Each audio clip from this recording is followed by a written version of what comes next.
Good morning, ladies and gentlemen. Ben Cominos here. Happy Monday to everybody listening. Alan, I got you back in the backstage there. Feel free. We got you at 9:30. Do whatever you need to do. We'll get you up in a half hour, but you're good to go, man. Thank you very much. Hey, Fergs out in TikTok world. Nice to finally get a chance to meet you in person at the Francesca Hong event yesterday. That was absolutely awesome. Shout out to Phil, Keto, Jaro Manny, Ali, Grandma Mickey, and so many others that are already trickling into the live here. Lots to jump into here over the course of the next 2 hours. I hope everybody had a solid weekend. Obviously, lots going on in the world of Wisconsin that might prevent one from feeling that way about the way things are trending. And we're going to be focusing on that a little bit before we get into our guest. If you haven't seen my teases on social media, we do have a guest at 9:30, Alan Robinson, who is a community organizer down in the Madison area. There's a lot of people out there, in my opinion, with bad intentions talking about the way things are transpiring in Madison. So I figured, why don't we get somebody that actually knows what the hell they're talking about to talk to us about that for a little bit? That's going to be at 9:30. We're also going to be jumping into the world of national politics in the 10 o'clock hour. DNC taking a bit of heat right now. They are quite literally broke. They do not have the financial standing to move forward. And I have some theories as to why that is. Mainstream media wants to put that on one man, Ken Martin. And I'm here to tell you that no one person is going to be able to convince people that the Democratic Party means business. The party as a whole needs to convince the people that they mean business. And I have more thoughts on that as well. I want to start with what took place this weekend, though, in my own life. And before I do any of that, I'd like to throw a celebratory shout out just to myself. After almost 2 full months of being shadow banned on TikTok, people are actually able to see my content again. I don't know how to react. They try and take my radio station from me. They try and take my social platforms from me. We keep trugging along, though. We're not worried about what they try and do for us. People can see what we're saying here on Outside the Box again. And good morning, Kevin. Welcome to the party. Really quickly, before I get into a pretty messed up story in Oregon that actually is going to kind of relate to what we're talking about in Madison at 9:30, I was invited to speak at the Green Party convention down in Milwaukee yesterday, and I want to say a thank you to Pete Karras, who is running for the Secretary of State here in Wisconsin as a Green Party member and as a fellow Greek. I have to say, I look for any Greeks in the Wisconsin area doing anything. That's always a nice feeling to see stuff like that happening. But beyond that, I met a ton of people very excited and, more importantly, very frustrated with the way that the two parties are operating. And it was there was a lot of energy in the room. All of the speeches, or I should say most of the speeches, are available. I did live stream the event. If you go on my Tube of You page, as TikTok likes to call it, there is a Green Party convention. It's the most recent live, other than the one you're currently watching right now. Don't watch it now, obviously. We're live doing this. Go check it out after the show wraps up if you're interested in seeing what some of those candidates are about and their ideas on the future of the duopoly, the two-party system, and what that kind of stuff looks like. I also was at the Francesca Hong event, which has gained quite a bit of virality in the world of in social media, because the pictures show a jam-packed Appleton beer factory yesterday for the Francesca Hong event. And for the record, there is another one today, same venue, David Crowley, 5:30 to 7:30. I'm going to be there for that one as well, to see what he has to say. I unfortunately couldn't stick around long enough to see what Francesca Hong had to say, because I had to make my way down to Madison. And as Carla says, and the line was out the door and around the corner to the factory yesterday. She didn't have to wait in the line, but for the rest of us that aren't allowed to cut due to our political standing, it was wild. It was wild how crowded it is. And of course, I'm joking, Carla. I would never throw you under the bus like that. But two solid events back to back for me yesterday, showing a lot of enthusiasm. 10 o'clock hour is going to be focusing on the lack of enthusiasm in politics. So I figure I should at least start out on a bit of a happier note there surrounding that front. But awesome event at the beer factory. I was disappointed that I had to leave, excited to go hang out with my friends in the Green Party. But let's just say I really enjoyed it. And shout out to Tim, who told me he doesn't have a Venmo, but he threw me a couple bucks. a decent amount of bucks, actually, not a couple. He threw me a good chunk of change just to help kind of facilitate me in the interim here as we're between studios. That new studio opening up September 1st, reminder. He told me he didn't have a Venmo, but he wanted to contribute any way he could, and I definitely appreciate that. And to the over a dozen different people that stopped and told me that they still enjoy the show, and it's messed up what ended up happening at that little radio station we often talk about. I appreciate each and every one of you. So thank you very much for the kind words and well wishes. It means a lot to me every single time. So thank you for being you. Now, without further ado, let's get into the news of the day, shall we? I think enough of us have trickled into this conversation at this point that we can get into it. And as I've been mentioning, at 9:30, we're going to be talking about the unfortunate murder that took place in Madison last week, the encampment that has ultimately ended up popping up as a result of it, and just what we're hoping to do to kind of find some kind of middle ground between the way policing has operated and the way we would like to see it happen, and cut through the political BS, the defund the police versus back the blue, and everybody using their own catchphrases and not necessarily really having a conversation about that. But before we get into the Wisconsin of it all, I want to show you guys what the other side of that spectrum looks like. I'm going to share my screen with you guys here. And I apologize to the people on TikTok that aren't going to be able to see. It's just a news report, so it's not like you really have to be able to see it, and we'll be playing the sound for you here in a second. I oftentimes scoff at the idea that progressive politics, left-wing politics, Democratic politics are viewed as the extreme of the two. And it's important for people like myself and other people wired like me to measure their phrases and talk about these things in the appropriate manner. Lord knows I am not an advocate of ICE. I think ICE is a failure. I think ICE was a failure before Donald Trump showed up. It was just quieter about how it was doing things. If you guys have not heard this story yet, it is a wild story. It is in Oregon. I'm going to play the local story here for you in a second, but the long and short of it is men are dressing up like ICE agents, and any of you listening are politically engaged enough to know dressing up like ICE agents means not identifying yourself in any way and wearing a mask. We've been warning about a hypothetical where people might start doing that and not be agents of ICE. I'm going to play this clip for you now. You're going to hear what took place, and more importantly, you're going to hear what the reaction is and what Tom Homan tells you is the appropriate thing to do in this manner. And it's exactly as bad as you think it is. Give this a listen. State police and the FBI after a group of men posing as ICE agents, they say, pulled over a driver in Clackamas County, detained, and then assaulted them. Catherine Cook spoke with community members. And Catherine, it sounds like this might not be the first time. No, David, and they fear this will keep happening as long as actual ICE agents conceal their identities and refuse to show warrants and other arrest documentation. On this dusty stretch of Highway 211, east of Woodburn, 3 men allegedly posing as ICE agents pulled someone over and assaulted them. This, according to Oregon State Police and the FBI. They say it happened the afternoon of July 17th. Investigators say the men were driving a blue or gray SUV with no license plates that had flashing red and blue lights. The men wore green shirts, face coverings, and tactical vests labeled police, and one of them had a rifle.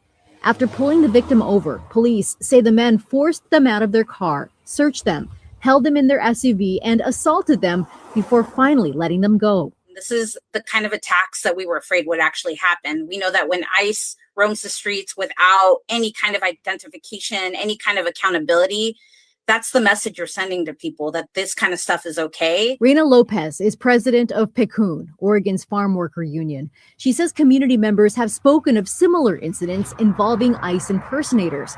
She's grateful police are investigating this case and alerting the public. And anyone can put on a mask and refuse to identify themselves and claim that they're ICE. And these types of incidents are only going to intensify if they are approached by someone who claims to be an ICE agent remember that you have rights. In Woodburn, community members like Luis want their neighbors to remain calm and informed. A estar alertas, a estar pendientes. He said, stay alert and look for exact information and stay respectful of the laws. We have the right to remain silent. Organizations like Portland Immigrant Rights Coalition send volunteers to authenticate ICE activity for those who call their hotline. In a statement to KGW, PERC condemned the incident and said the victim's family reached out to them last week. Quote, the reality is there is very little visible difference between ICE kidnapping someone and armed criminals kidnapping someone. ICE is deliberately exploiting a legal gray zone where people aren't sure if they can call 911 to report violent traffic assaults from unmarked people acting like police. This is a human rights issue endangering all Oregonians. Police say if you're unsure whether a traffic stop is legitimate, consider stopping in a well-lit area or a spot where there are several people present. Anyone with information on this case or who may have encountered someone posing as law enforcement is asked to contact Oregon State Police. Dave. Now, I want you guys to really think about how ridiculous that statement is. We're talking about a government agency that is operating with such impunity that we have local news operations saying, look, if you're questioning whether or not the masked goon not identifying himself in any way as a government agent or not, maybe make sure there's 3 or 4 other people near you where you're pulling over to make sure that these people aren't just whack jobs trying to kidnap you. And that's supposed to be acceptable. We watched the murder of Corey Ruiz just last week. And there has been a reaction to that. People are blocking traffic. We're watching press conferences get interrupted. We're watching concerts get interrupted. And people say, look, if the left isn't careful, the radical nature of all their beliefs is going to end up costing the Democrats the election. So they have to be really careful about the way that they do things. Meanwhile, this is what's going on with right-wing control of the House, Senate, presidency, and Supreme Court. And everyone's acting like, well, sometimes you get the bear, sometimes the bear gets you. Like, forgive me, but I would argue of the 2 quote-unquote extremes that have been presented by the 2 different parts of the political spectrum right now, give me what's happening in Madison 7 times a week and twice on Sundays rather than what we've been dealing with here in Oregon with people dressing up like ICE agents, grabbing people off the street. We shouldn't be acting like this is normal or acceptable by any stretch of the imagination. And yet that seems to be the place that we find ourselves in. And I see KG out in Houston saying that she thinks the Trump administration is actually banking on some kind of an incident with ICE. And I agree with you. I agree with you because there's going to be that level of unease as to whether or not somebody's actually an ICE agent or not. And I think we've seen enough videos to know that they're not going to treat you with respect or dignity. And all it takes is one person.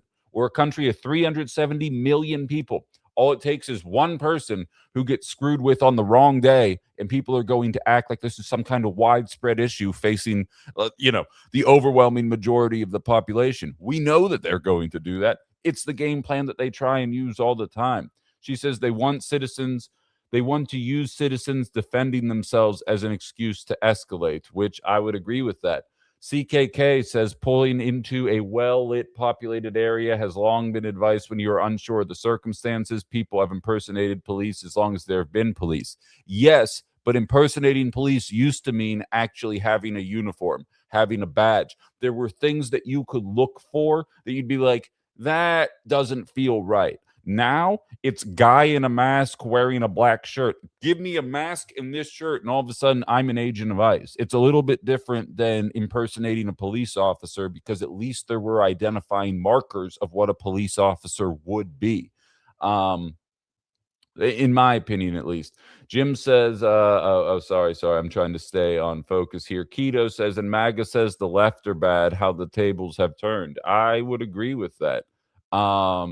It seems it's a laughable suggestion to me that what we're watching happen shouldn't be viewed as extremist. It bothers me very much watching, whether you take it into the more trivial world, as for instance, tax cuts for wealthy people versus increasing their taxes tremendously. Everyone always says, well, you don't want to tax too far, otherwise you're going to be viewed as extremist. I'd argue what we're doing right now is extremist, and I have to I need someone to explain to me why it is that the liberal part of the agenda seems to believe that Republicans are capable of getting away with being the very obvious extreme of their flank, whereas Democrats, any suggestion pushback against a broken system is viewed as though it is something too far, a bridge too far for the average American to be able to tolerate, and therefore they need to temper their expectations and expect a little bit less. It's kind of wild to me that that's the case.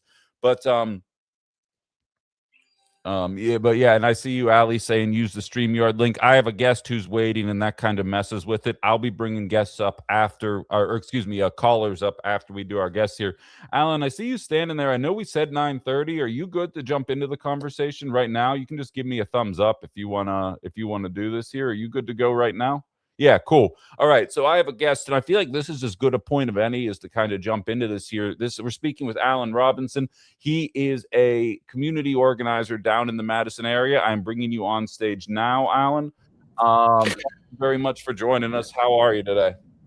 I'm as well as one can be under the circumstances. Ben, how you doing? I understand that. I'm okay. I'm okay. And I know you and I spoke a little bit on the phone yesterday. You kind of haven't stopped moving since the moment. It seems like you're pretty active even when we're not dealing with one of these kind of instances in the town there. And it seems like you're doing whatever you can to kind of facilitate what's happening down there. So it's appreciated.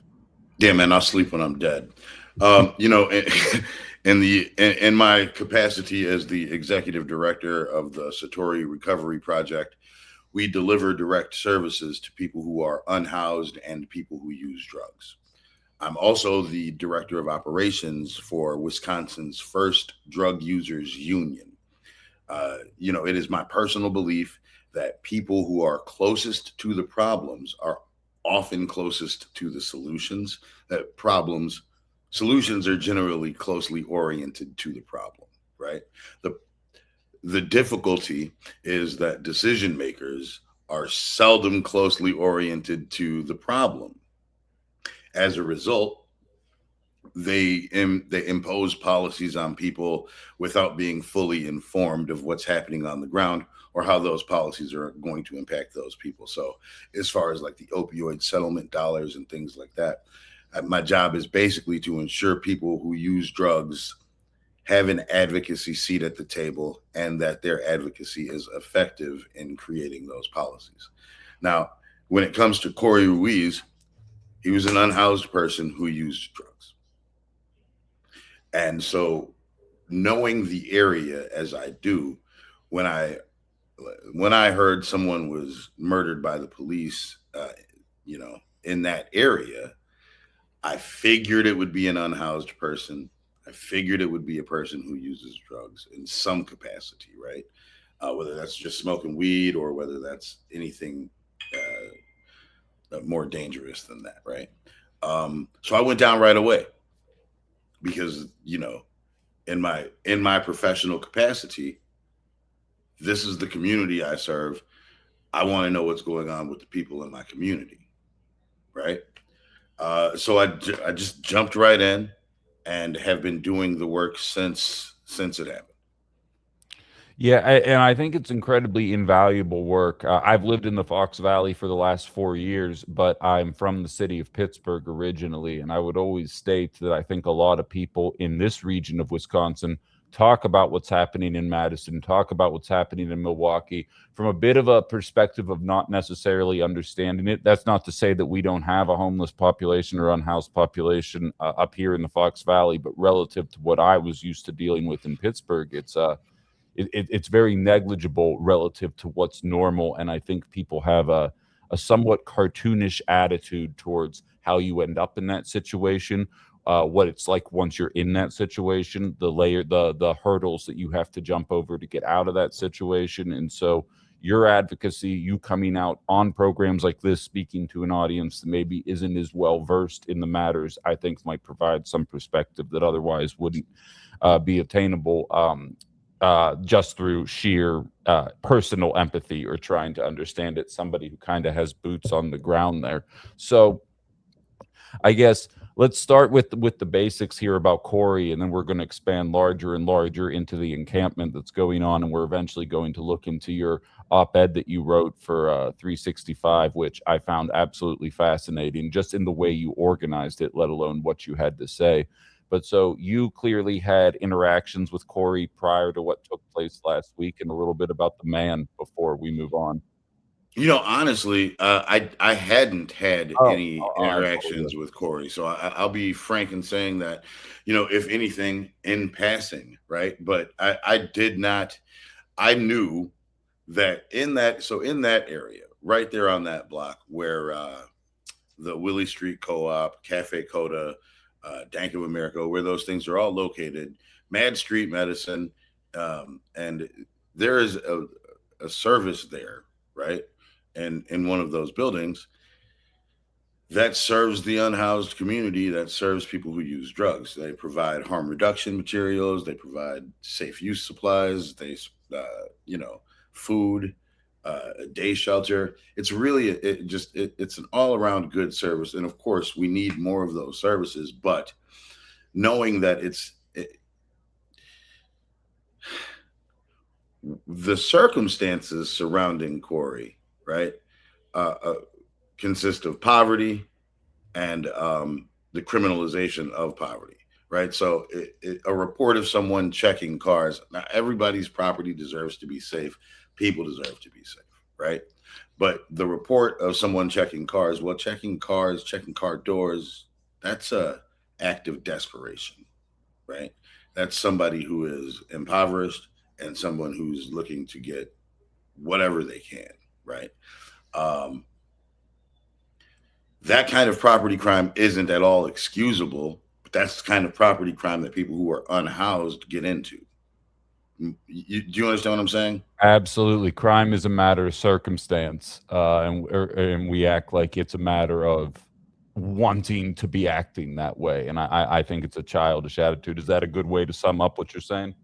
Absolutely. Right. So knowing like the general circumstances around it, or having heard the general but really at that point, all I heard was that someone had been shot by the police. Right. And so I immediately thought, if they're shooting somebody on Willie Street, 9 times out of 10, right, it's going to be a black person, because whenever they have a use of force issue in Madison, they always seem to figure out de-escalation when it's a white guy or a white girl or a college student. Yeah. But whenever it's a black person, it seems as if the Madison Police Department throws their standard operating procedure completely out the window, and then they behave as if this is the most dangerous person on the planet, which is evidenced in other ways, right? In the way that they police just the downtown entertainment district. For instance, we've got bars downtown right now. The City Bar, there was an incident there where there were 147 people in the bar, and the police went in, gave out 145 tickets for underage drinking. They only had 2 bartenders on staff. Okay. There's never a grip of police outside of the City Bar. They're never over policing that to ensure that there's no underage drinking. Just this past in June, late June, the Boys and Girls Club had a white party. The Boys and Girls Club is a children organization. It was formerly ran by a prominent black man here in Madison who I knew, but I wasn't close with. And that gentleman, tragically passed away unexpectedly last June. Now, I'm talking about Mr. Michael Johnson. That event went on without him and posthumously honoring him, right? Outside, that was on State Street at a large venue on State Street, same as the City Bar, right? Where the City Bar is known to have all of these underage infractions and violent encounters and things, right? No police outside the city, but you go outside the white party at the Boys and Girls Club, there were police everywhere. Right? So in Madison, we don't police trouble spots. We tend to police demographics. We tend to police culture, right? The blacks are coming out. They're probably bad. So I have to believe, and we're speaking with Alan Robinson out in Madison, it's not breaking news to me what the situation is, but I think a lot of people who look at Madison or any liberal city from the outside would probably assume the opposite. They assume safe on crime. They assume woke. They assume that they're beyond race. And your experience has been something that's entirely different than that. Basically, your entire, probably even beyond your professional career, but especially doing what you're doing now, that couldn't be further from the truth, it sounds like. Madison is the single most performative, progressive city on the face of the planet. This is a place where you can go into any neighborhood and see a Black Lives Matter sign, but you can walk for blocks and not see a black resident. This is a place where you can go out and to any restaurant on any given night, and you will see a predominantly white crowd. As a matter of fact, I go out often. One of my favorite establishments is the Tornado Room. I love a good steak. I am often the only black person there. I love to go to Lucille's. I'll sit at the bar and I'll taste some of they brew their own beer, or they bring in other like stock beers or whatever, like artisanal beers, some shit like that. Yeah. And I love to try them out, right? I'll be sitting at the bar and be the only black person there. I look up and see a big, gigantic Black Lives Matter flag. Now, mind you, the staff are always nice to me, right? And if I do see another black person there, they're likely working there. They're not enjoying the space, right? So that speaks to the disparities, the economic disparities. In Madison, the median black income is 50% that of what the median white income is, right? That's a matter of a lack of economic investment. That's a matter because we don't own businesses here. We don't own houses here. We are priced out as far as rents go, right? When there are no opportunities to create a sustainable life, what do you expect, right? So the city wants to pretend that it's doing all of these things, but at the same time, we have $100 million investment in public safety. And what we get for that investment, the return on that investment, is an incarceration rate that exceeds apartheid South Africa by 65%, right? So we incarcerate people here at an appalling rate, black people, right?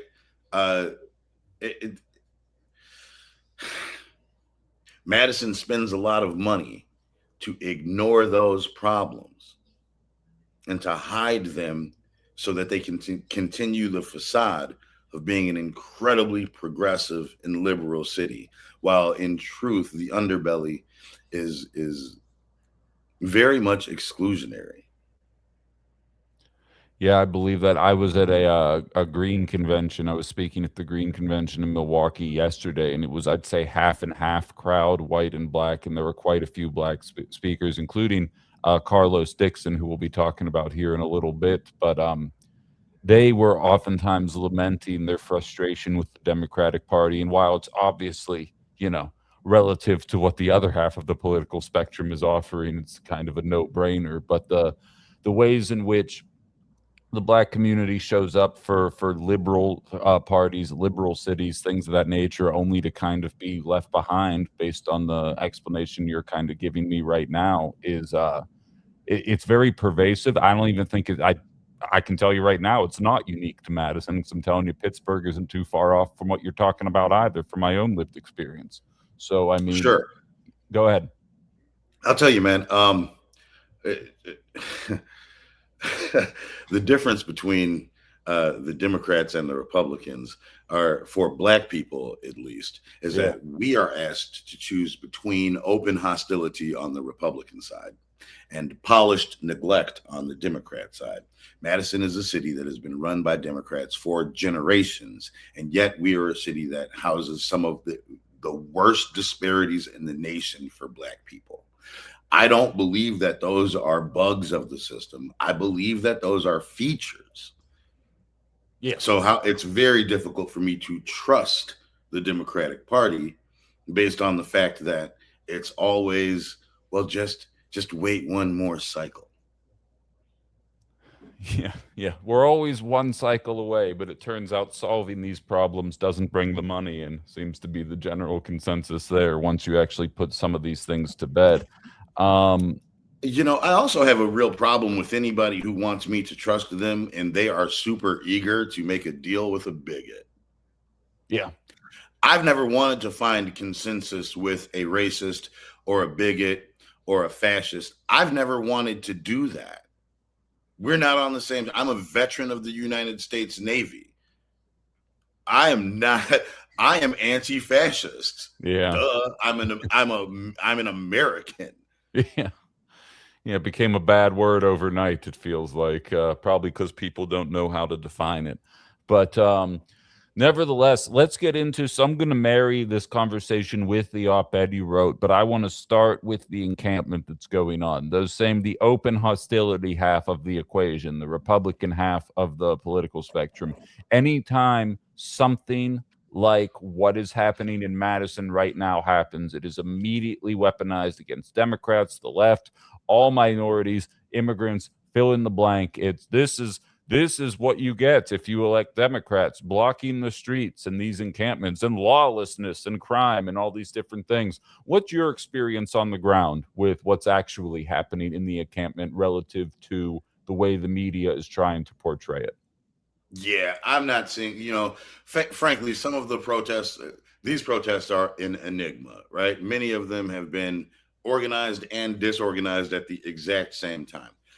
At the encampment in and of itself, all that you're seeing is a bunch of community members coming together to keep the residents of Craze, the Corey Ruiz Autonomous Zone encampment. You're seeing residents come together to keep folks in there safe, to keep them fed. Yesterday, we had an incident where someone had maybe fallen down and actually bumped their head, right? They were laying there we called in emergency services, barricades were moved back. We were able to get emergency services in. We got that guy seen to, got him out just fine. There weren't any problems like that, right? This is not lawlessness. This is really what you're saying is community come together to honor Corey, to protest the conditions under which this situation evolved from, right? And in solidarity, folks are coming together in solidarity. And I can understand why that would frighten the Republicans, because they are individualists. They are because it's much easier to take advantage of you if you feel like you have to stand alone as opposed to standing with everyone else. So of course it provides a prime opportunity. Never waste a crisis. Of course it provides a prime opportunity for them to push it back on Democrats and say, well, look at the lawlessness. But that's just not what's happening. Yeah. I'm not surprised by your assessment of matters whatsoever. Let's talk about the effectiveness of this, though. And it's interesting. You wrote an op-ed, which I don't believe, is it published yet, or that's happening later, or can people read it It's now? It's going to be published a little bit later this morning. Late morning is what we're looking at, but Okay. it's a pretty dope article. Yeah, I absolutely loved it, and we'll tell you guys how to find it so you can hear the entire thing. But to compare it to a different protest, the No Kings protests that have been put together, tremendous organizing effort. But what was always the main criticism against No Kings? What are you asking for? What's going to happen on the other side of this? What change is being enacted as a result of these millions of people that find time on a Saturday to go out and stand up against something they deem to be inappropriate? You have one part of your article that you wrote that says every demand needs an address. Every demand needs to be handled in some way, whether that be through words, action, policy, whatever the situation may be. How can we go about achieving those kind of goals when it feels like, and you kind of lean into this as well, there's a lot of cooks in the kitchen, there's a lot of hands in the pot, whatever analogy you want to use. There really isn't one finite set of goals that people are looking to achieve right now. So how is that achieved through your experience, and in your mind, how do we get to that point where we can get these demands at least addressed, if not taken care of? Sure. So in regards to that, government is purposefully confusing, right? Imagine walking into a large mansion and saying, these are the things that I want to get out of this mansion. Now you got to go through different rooms to get to what it is that you want to get to. Now the mayor holds a set of keys to a certain set of rooms. The county executive holds a completely different set. You're looking at the police chief and the common council. They all hold different sets. So does the state legislature and the governor. Everybody has a different room that things are in, right? So what I'm seeing in the demands, and these are demands that were put forward by the family, right? There are three basic demands right now that have been put forward by the family. And the only issue with those demands is that we're asking for things that are in different rooms controlled by different officials that have completely different sets of keys, right? And so when you ask for DCI, the Wisconsin Department of Justice Division of Criminal Investigations, when you ask them to open their records to the Office of the Independent Monitor, you're actually asking for the legislature to change state law, and then you got to get the governor to sign off on that, right? Because that was a bill that was put into play by Supreme Court Justice Chris Taylor back when she was in the legislature. Now, so that's a process. And here's the honest to God truth. The Republicans control the legislature. They are not going to do that. Yeah. They are not going, and I'm not necessarily sure that's my own personal opinion, right? I'm not necessarily sure that a state agency should bow to a municipal organization or a municipal agency. I do, however, think that a state agency does owe the Office of the Independent Monitor cooperation and timely access. I think so. The thing is, state law says that they don't have to do that, right? So just like the states cannot supersede the federal government, Madison cannot supersede the state of Wisconsin. The Office of the Independent Monitor is a city agency. It can't tell the state. Imagine the city attorney trying to tell the attorney general what to do. It just doesn't work that way, right? So what we've got to do is we've got to make sure that the demands that we have, you can't demand something from someone if they can't give it to you, because you're only setting yourself up for failure, right? So you got to make sure that your demands are coordinated with what is in the actual power of the people you're demanding things from, right? And of course, you have to make sure that those are delivered to the right places. I'm not saying that demanding that state law be changed it's possible. It's gonna be hard, but we got to make sure that we deliver that demand to people that can actually institute that change, as opposed to coupling it with things that we're demanding from the council, because the common council it just can't do that. Neither can the mayor. Sure. What I have to believe, and correct me if I'm wrong, we're speaking with Alan Robinson, community organizer in Madison. One of the demands has to be surrounding the officer involved in the shooting. Yeah, Look, the we arrest all of the have officer. eyes. We're waiting for evidence. I get that.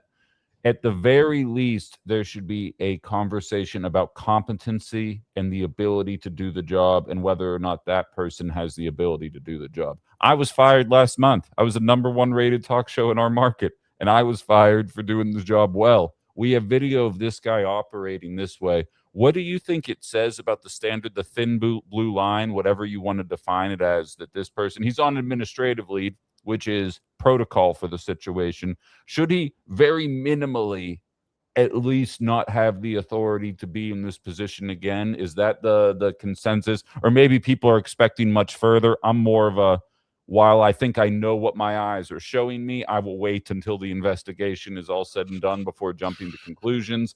But at the very least, when that's the video, that feels like the end of your policing career. And we can't even get to that point. You talk about deliverables. I feel like that part can be delivered upon. Yeah, you would have to be a very well-seasoned pimp to get me to not believe my eyes. I know what I saw, like, for real. I know what I saw, Yeah, right? I know what I saw. I also understand what is reasonable. I understand that you have to reevaluate the threat after every trigger pull. From what I understand, his actions were both egregious. It was an egregious use of force, right? So for me, at the very minimum, he should be arrested. For me, at the very minimum, he should be tried. Even if it's a bad case, he should be tried, right? Now here's the practical reality in Wisconsin. And it's crap, right? Yeah. Because the Police and Fire Commission control whether or not a police officer or a fireman or a firefighter loses their job. They control the discipline. The end, period, by state statute.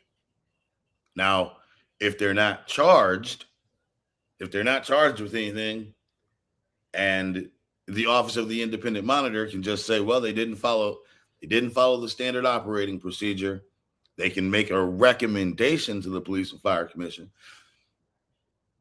But the recommendations are just that, suggestions. And just because somebody suggests something to you doesn't mean that you have to do it, right?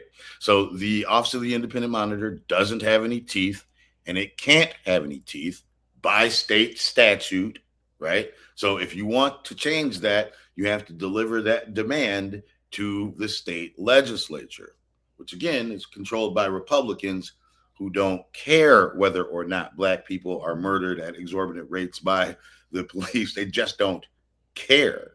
They view that as public safety, right? So for whatever reason, the only person who has a charging and who holds charging power is the district attorney. Now, true, the police, if they suspect that they have probable cause, they can arrest someone, right? They won't be making that arrest, not of one of their own officers. That is not a practical reality. The only person that can actually, that in the realm of possibility, that could say, we're going to arrest this officer, is District Attorney Ismail Ozan. He's not going to make that decision until after DCI finishes its investigation and delivers an investigative file to the district attorney. At that point, he's going to look at it and determine whether or not he thinks he has any criminal wrongdoing. If he thinks that there's evidence of criminal wrongdoing, then he can move forward with charges, an arrest.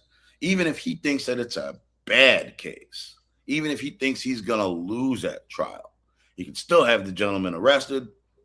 He can still charge him. He can still go forward, right? That's all his decision, but that's a timing matter. You got to wait until DCI finishes its investigation, right? So, like, if you're asking me if he should be arrested, if you're asking me if I think that that's a reasonable demand, of course it is. If you're asking me if it's going to happen, well, history has told us probably not.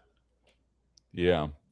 Yeah. The only, as somebody in the comments mentioned, it's the only union that seems that can get support from the right. And it seems like it's for the reasons that you're talking about right there. From a political perspective, and you and I chatted a little bit about this off the air personally yesterday.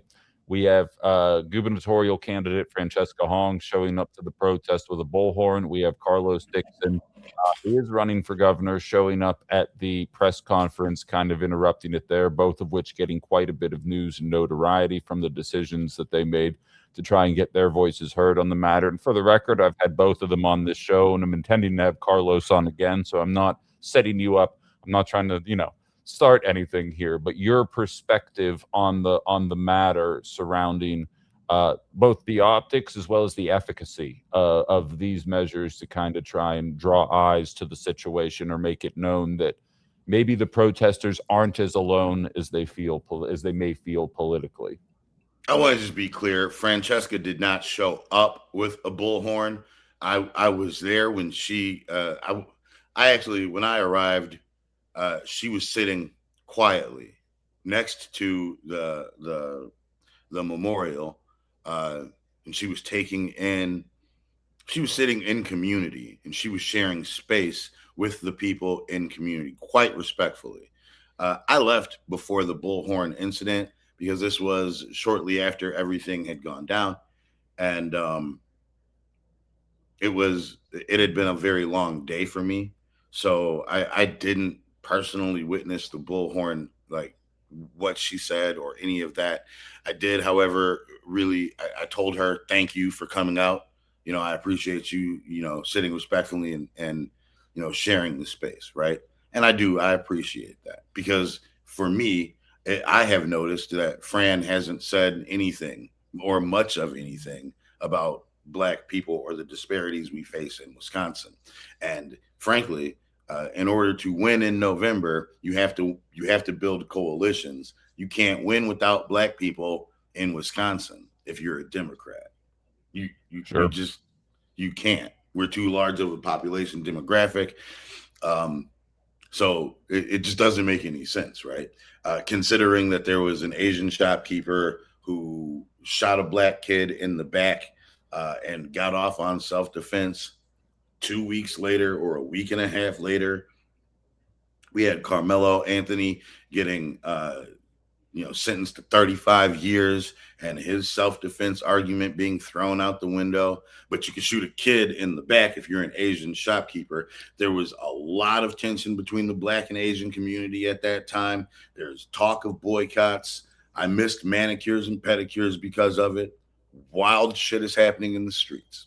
So to me, it felt derelict and quite neglectful for Fran not to speak up about that. I was kind of shocked, right? Sure. That said, she came out, she showed up, she showed some support. I certainly do appreciate that. When it comes to Mr. Dixon, I won't disparage another Black man in front of white people, because I know y'all be watching. That said,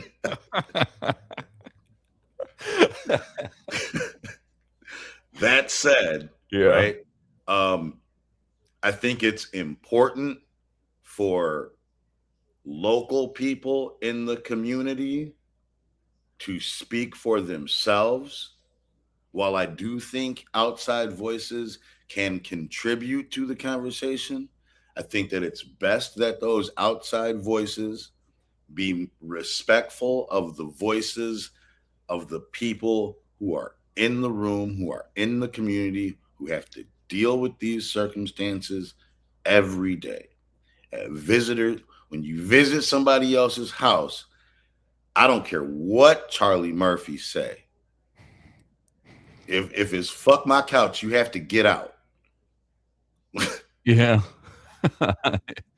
I hear that, and I appreciate the correction as well surrounding the bullhorn. I have a specific way of talking that isn't always as accurate as I need it to be, so I appreciate the sentiment there. So, Well, I mean, the optics of that are a little bit different, right? Like you bring a bullhorn, meaning you got something that you want to say. Somebody hands you a bullhorn, I mean, somebody wanted to hear what you had to say. yeah. Yes, exactly. I think that's very important distinction to make there. So I appreciate that very much. I'm just about out of questions, but I do want to go back to your op-ed here really quickly. You have one section titled "Corey's death did not begin with the first gunshot," and I think this is an important note for you and I to kind of wrap our conversation up on, because a lot of times I even stated, not that it wasn't happening, but up until this moment, the concept of police brutality and minority struggle with the police felt like it had taken a back seat narratively in the media world, until you have moments like this happening. And then it kind of feels like your world's collapsing in on you again. But the problems are there before this moment happens, and it falls out of the narrative. And people like myself are guilty of that as well. It's a matter of staying on point there. So when you say the death didn't begin with the gunshot, what does that mean? And what can we do when it isn't in the spotlight, when inevitably that next thing happens that's going to take all of our attention away from this? What can we do to facilitate movement forward, to prevent, to the best of our ability, these kind of moments in our lives? You know, they say nothing happens in a vacuum, right? Yeah. Nothing happens in a vacuum. Things here are quite interconnected, and one domino knocks another domino down. Madison spends an exorbitant amount of money, like I said, ignoring the problems. So when we say it didn't start with the gunshot, it started with the lack of investment and economic opportunity for Corey. It started with poverty, and then the next domino that knocked down was the municipality criminalizing poverty. Well, there's illegal encampments, and you can't camp here. You can't be poor on the streets. You can't be poor and on the streets. Not at the same time. Not if you're black, right? So Yeah. like, you look at those things, and then you realize that this was set in motion through policy, through the fact that, well, they tore down the tiny homes, right? Putting almost 100 people back on the streets. Why would you do that? And then you're going to criminalize poverty, right? So people are pushed towards desperate activity, right? Now, I'm not saying like being desperate doesn't excuse personal accountability. Hey man, I like to speed. I recognize that I shouldn't and can't, right? But Yeah. you understand what I'm saying? Oh, yeah. People will break the law. This is why we have laws, because we already know people are going to break. Yeah.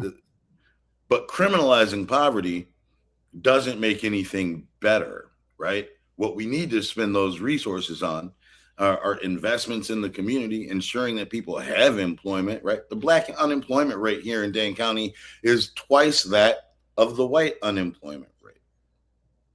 That's important. Why is that? Why don't we own businesses here?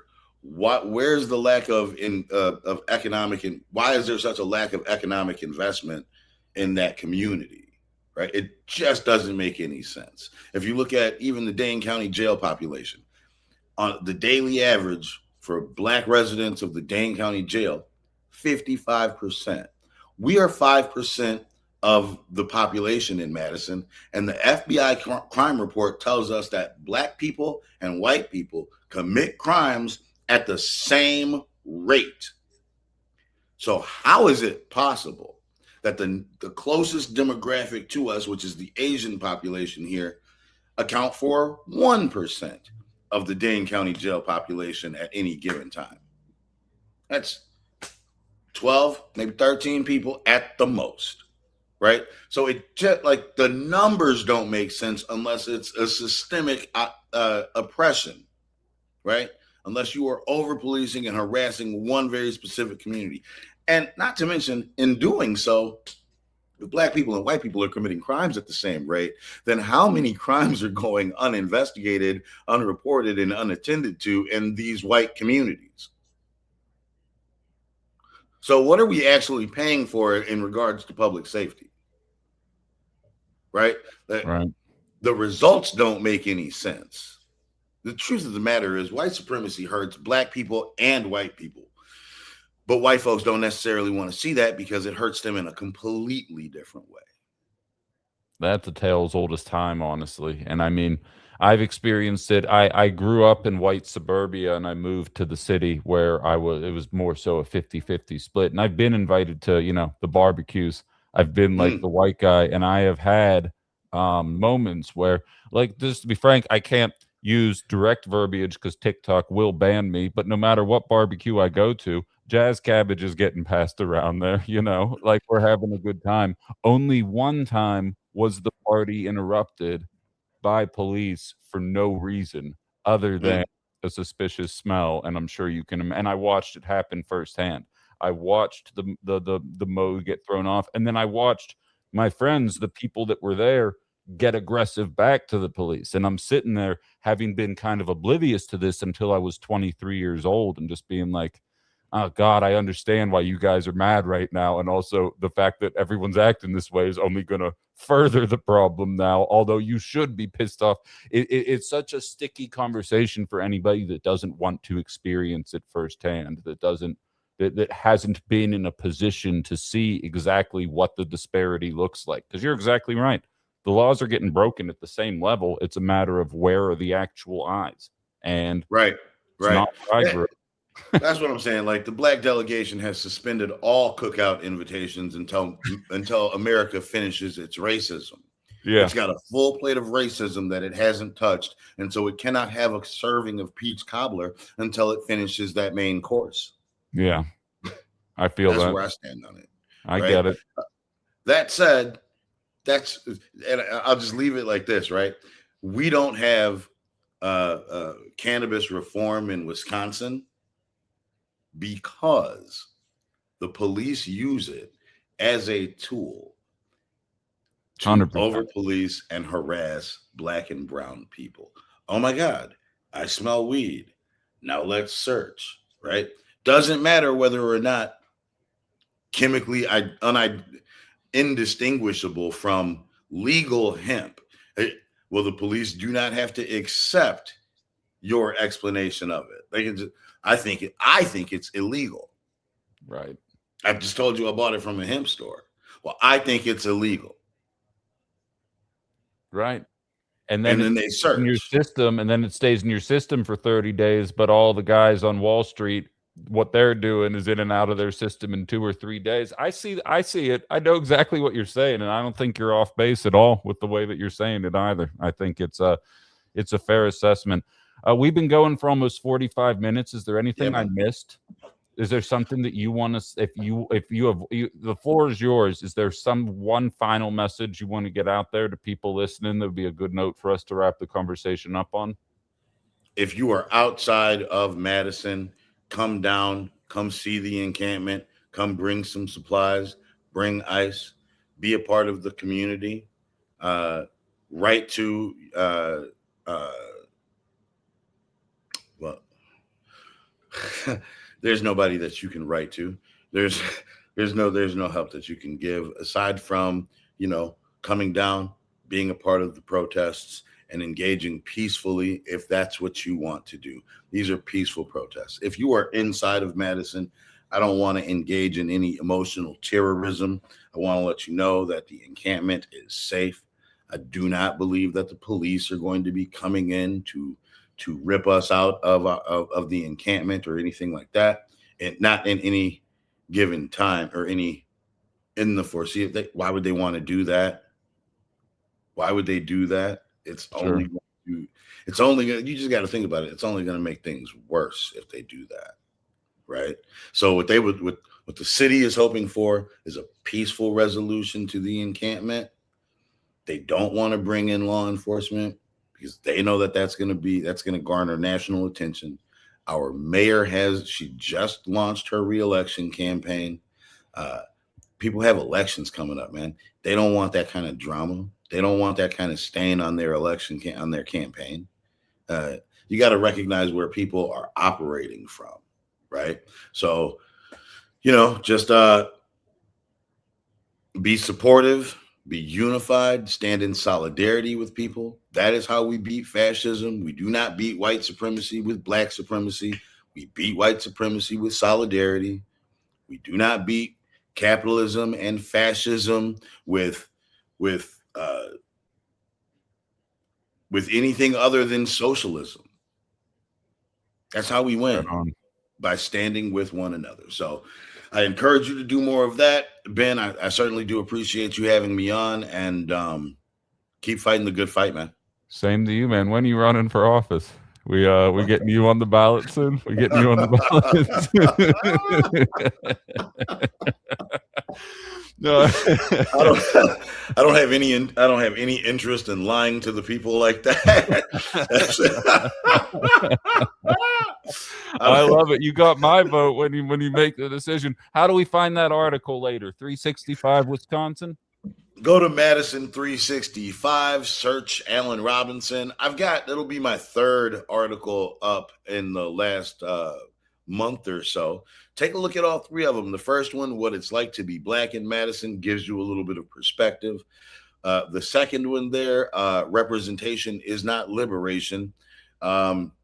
It illustrates exactly how white supremacy puts on blackface in the form of black politicians, and the accountability that we have to the community, and the responsibility that we have to ensure that these institutions that we have been elected into are uncomfortable, right?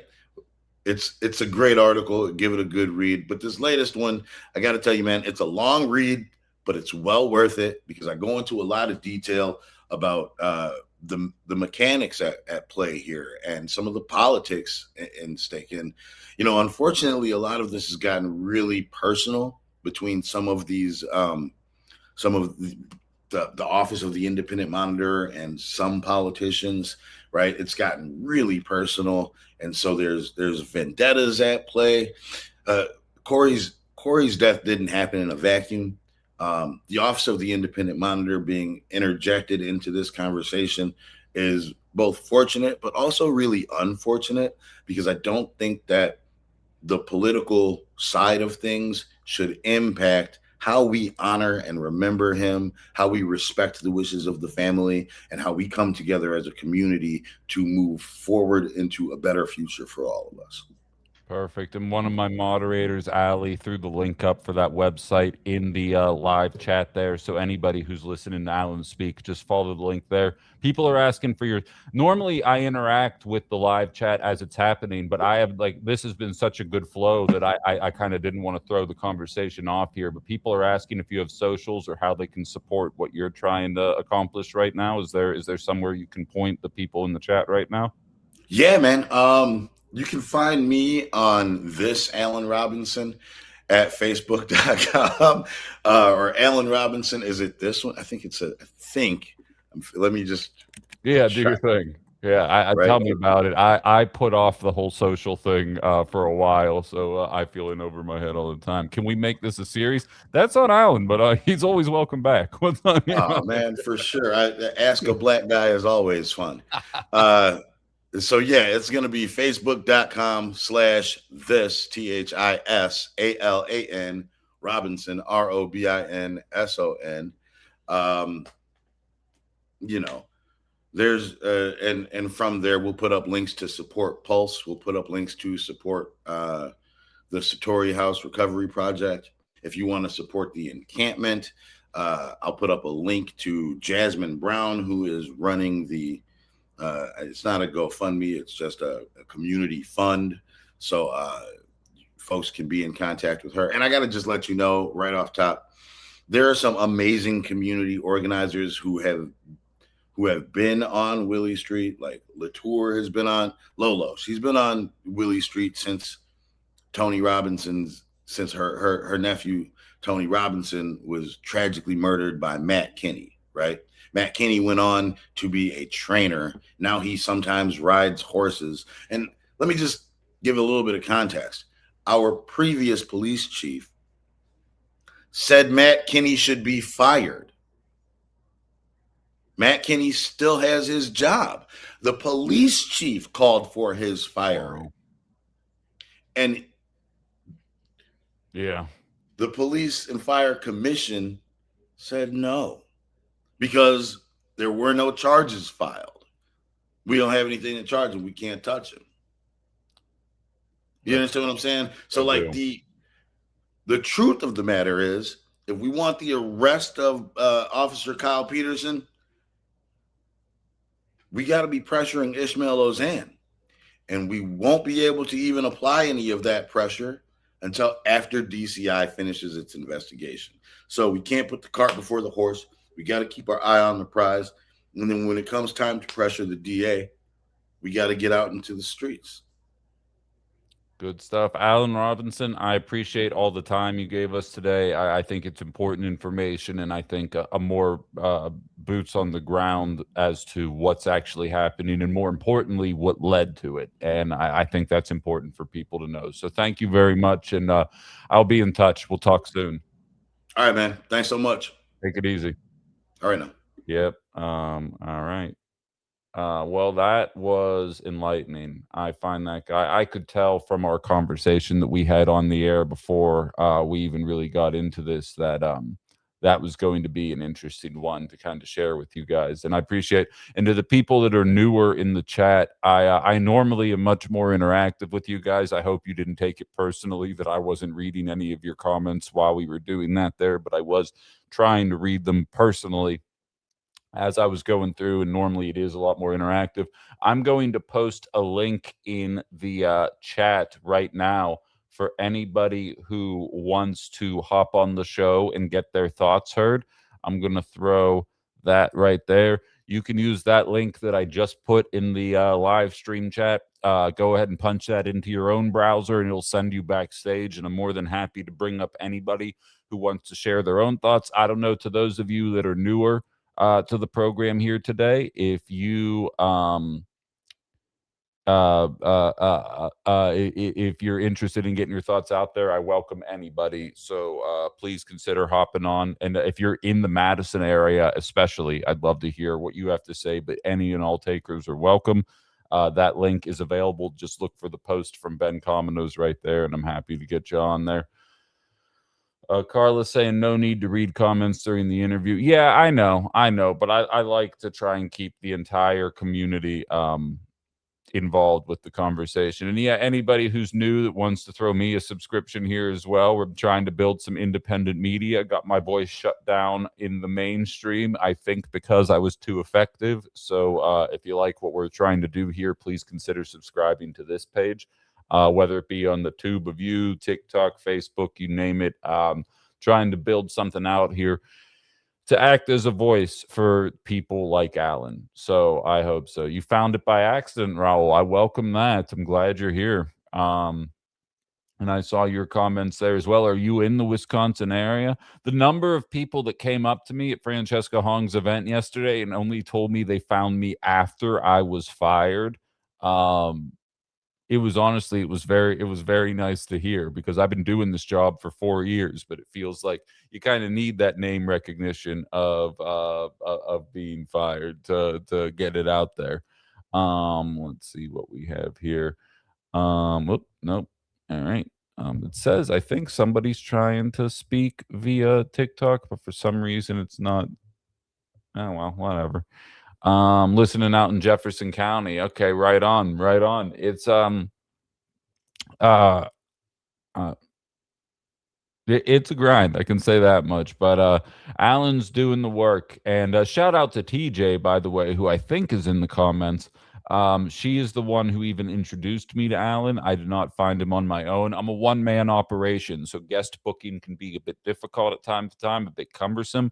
The show is much more so a lot of my interactions with the news of the day, but I welcome those kind of conversations as well, because those are the people doing things on the ground. So definitely appreciated there.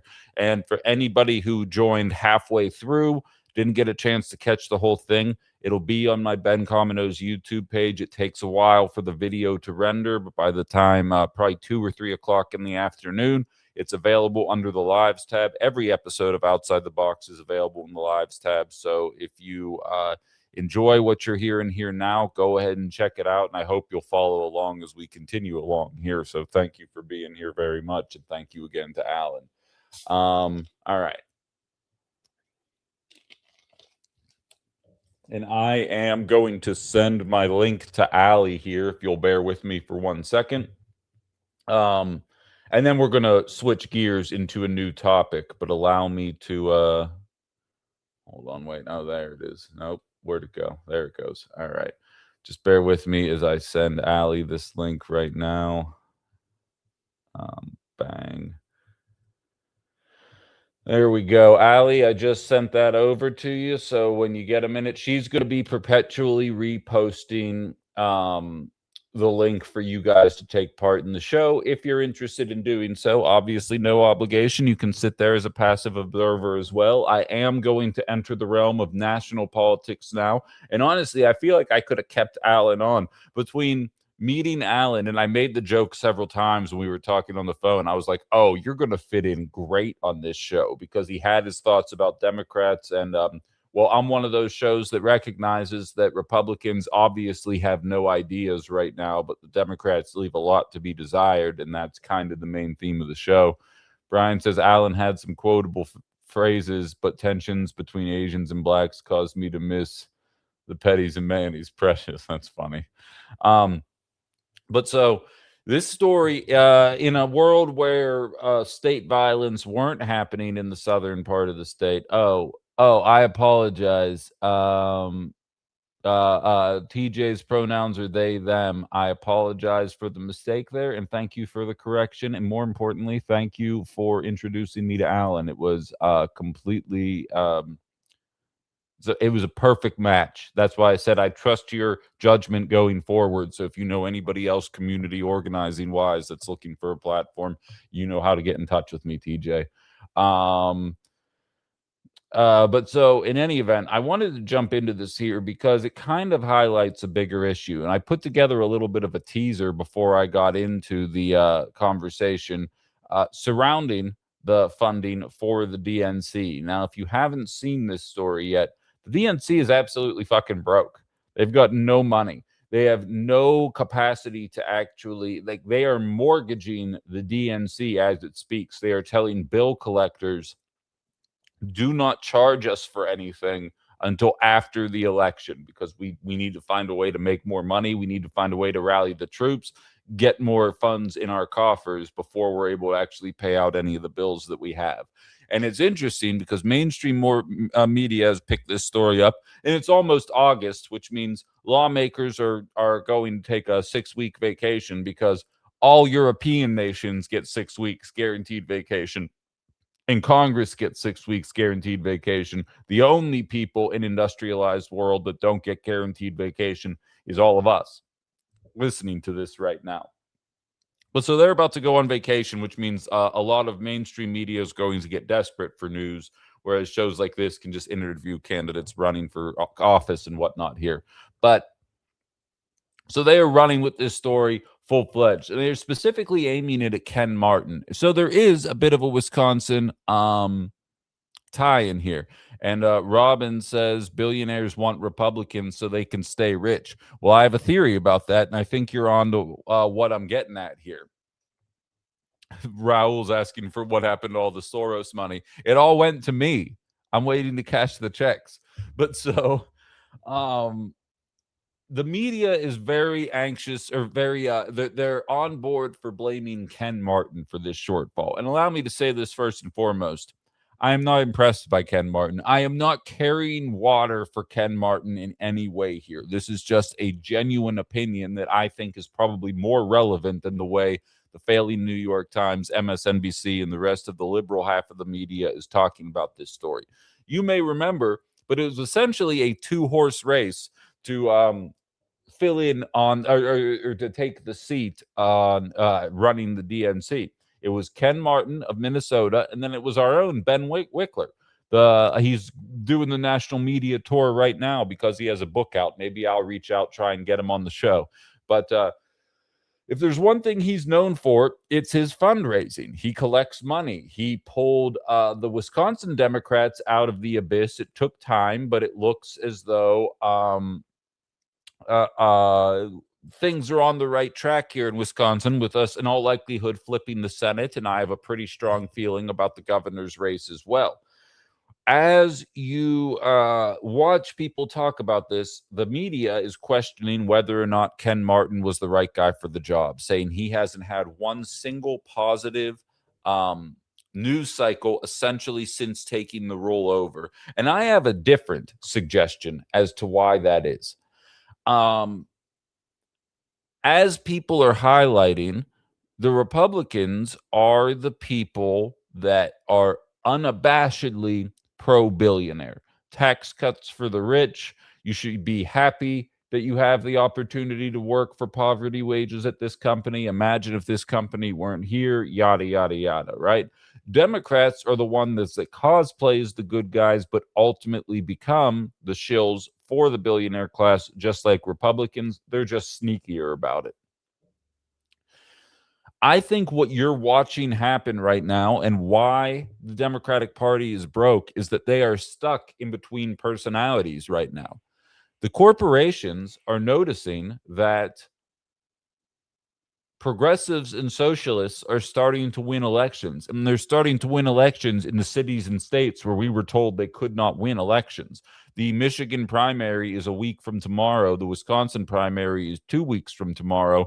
There is a chance that 2 of the most purple states in the country are both going to have progressive socialists running in some very high-ranking offices, and in my opinion, have the better opportunity to do so. I say all of this to say corporations are watching this happen, and they know, even though the Schumers and Pelosi's and the Bookers and the Richie Torreses and the plenty of establishment types are out there, it is becoming more and more apparent that they're going to struggle to push back against that, and they're going to have to rein in corporations and billionaires to some extent. If by 2028 a trifecta is delivered to the Democrats and they do nothing to rein in corporate greed and wealth inequality, which is a phrase that has essentially fallen off the face of the earth. When's the last time you've heard a Democrat talk about corporate greed that isn't a progressive or a socialist? Don't count Bernie, Zoran, Francesca, El Sayed. Don't count any of the progressives. I'm saying, when have you heard a Gavin Newsom, a Kamala Harris, a Pete Buttigieg?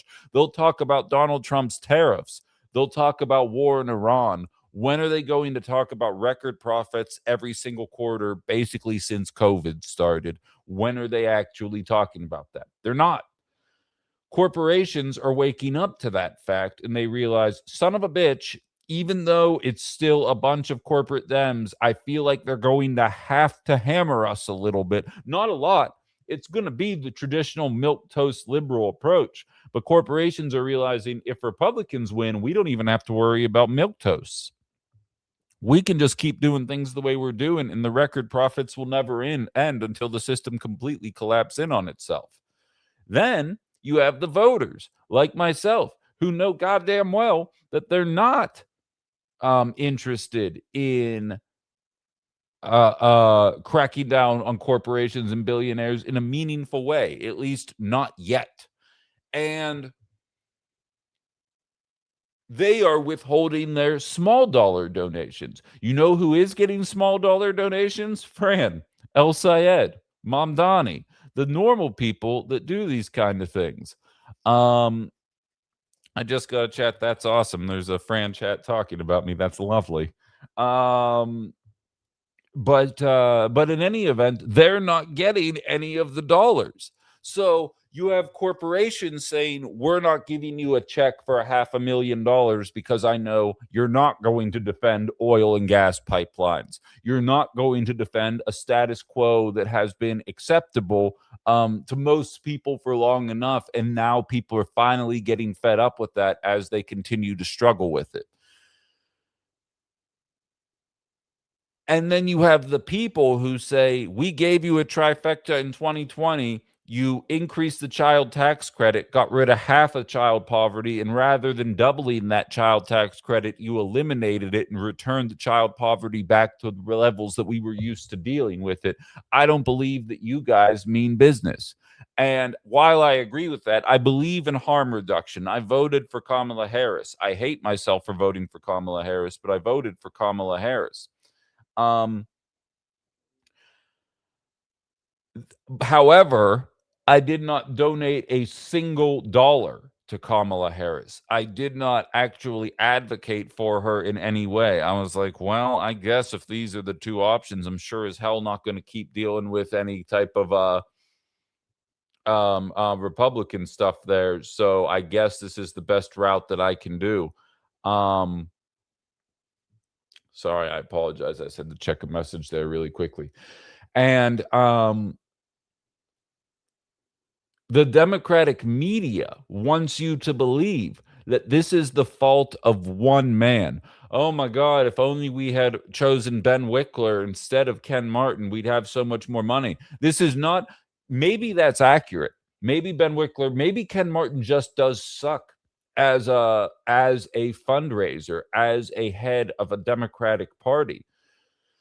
But to me, I think they're trying to do the thing the Democratic Party always does. Say we suck at this, highlight it as a problem, and then give you some kind of BS narrative that you can funnel into. The more I get involved in media, the more I realized what percentage of people are happy being empty vessels. They are happy being told what to think about a story, not given a story and then being allowed to determine what to think.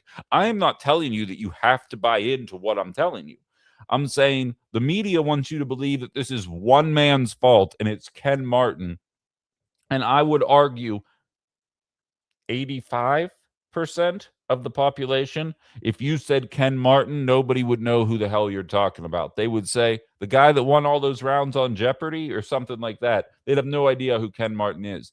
The idea that the Democrats are in their economic woes because of one man or one hiring decision is a laughable assumption to me. To me, what it's representative of is a party that is between two identities right now. As Sensei says, the DNC is the people. I agree. It's the voters. But they are stuck between 4 and 5 voters not wanting any affiliation with AIPAC. 4 and 5 voters saying not only is a 40% tax rate on corporations not radical, it doesn't go near far enough to address an issue. The Democratic Party represents those voters, but is also beholden to the same corporate interests as the Republican Party, and they have been for so long, and those corporations have been what have been buoying them, along with being able to raise money off of, oh, isn't Donald Trump so scary? We are now at a point where the fear of Donald Trump, while pervasive and real and should be acknowledged, is not enough to get people to give you money. It's enough to get people out to vote, but it is not enough to give people money. And for the record, I'll give the Republican Party a 4-to-1 financial advantage, and I still think they're going to get their asses beat in November. They can't run on anything. They have nothing to run on. So, it's hard. It's a hard situation to be in if you're a greedy piece of shit. And I feel like a lot of people in the Democratic Party are that. Let's see here. What's in the comments? Where'd it go? The DNC broke. Go figure. As with your opening theme, political parties are dead. You now have your to own the media platforms to get anywhere today. To a certain extent, yeah. Ben, maybe we need to introduce a little anarchy to the established order and everything becomes chaos. I mean, chaos is a ladder. Raul thinks, personally, I think one reason the Dems are losing backers is because the Dems are tired of them. Biden-Harris sold the nation out by Joe running a second term. I think there's truth to that.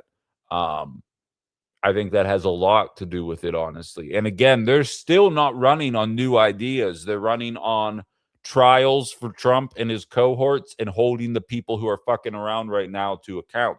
An important thing to do, and I'm in favor of that, but it is by no means the only thing that needs to be done right now. Ethan says, if the DNC is broke, the party could respond to their base. Volunteers are free and a lot more effective than blasting mailers and ads. I do agree with you to a certain extent. The only pushback I'd have there, Ethan, is, and this is a common conversation I used to have when I was working at that shitty little radio station. People would always complain to me the closer we got to an election about how many election ads would be playing during my show. And they'd say they're not effective, they're repetitive, I don't even listen to them. There's two options. Either they are effective, because why would you funnel hundreds of millions of dollars into it otherwise? Or it's a money laundering scheme. It's one of those two things. And I think it's the former. Maybe it's the latter. It could also be the latter. It could be a combination of those two things. But I think it's more effective than any of us want to admit. Because as I often state to you guys, I am dealing on outside the box. I am talking to the cream of the crop political followers in Wisconsin. If you are a regular listener of this show, that means you enjoy watching politics. I said the name Ken Martin, and every single one of you was like, oh yeah, the guy who's in charge of the Democratic National Committee. Like, none of you were like, who the fuck is this segment about? I've never even heard of this guy. That's the majority of the population, though. They don't know who Ken Martin is. They don't know that there's elections coming up. They don't know a lot of things that, if you follow politics every day, feels like common sense. That's who the ads are for. The perpetual bombardment of ads and what people stand for, because they don't allow the people who actually follow this to determine what the narrative is. They're just like, yeah, kitty litter in high schools. Yeah, fascism. You know what I mean? Like, just fill in the blanks here and hope that whatever ad you made was effective enough to make a difference here.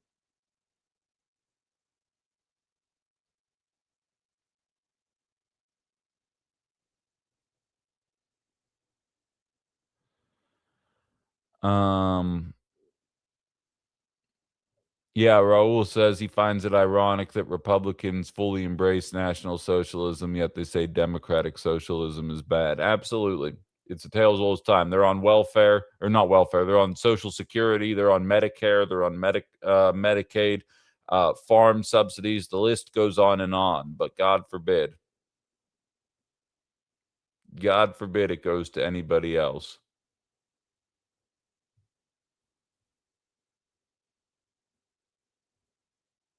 Did you see the DS co-chair on Fox Sunday Thoughts? I did hear a couple clips of that.